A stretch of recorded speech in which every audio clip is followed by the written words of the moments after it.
اخواتي، كل واحد بيشوفني وكل واحد بيسمعني. اخد من وقتك دقيقتين في السريع وبعد كده هقفل على اي مواضيع. اخوك العبد لله حموده جرنوف.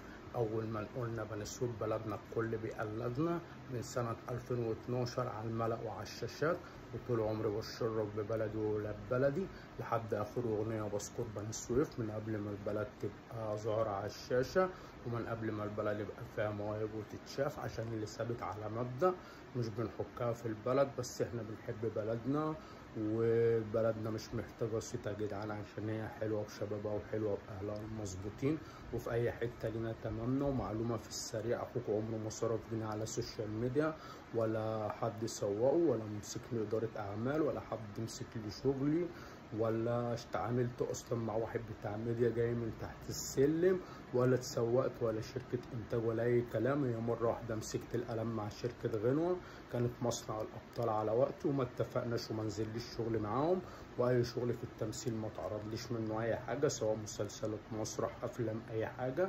اخوه بيشتغل كل حاجه في الفن زي ما تقول كده 7 صنايع، والبخت ضايع وما بيجيبنيش مشاهدات، ودي لي 15 سنه مستمره علشان بحب الشغلانه وعشان بحب المجال وعشان صادق قولا وفعلا، وعشان كده صدقت وقدرت استمر 15 سنه وطورت من نفسي وبطور من نفسي وافضل اطور من نفسي. بس بالنسبه لحته المزيكا اخواتي دي حاجه بيني وبين ربنا، تاركها لله تاركها لله، ومن ترك شيء لله عوضه الله خير منه.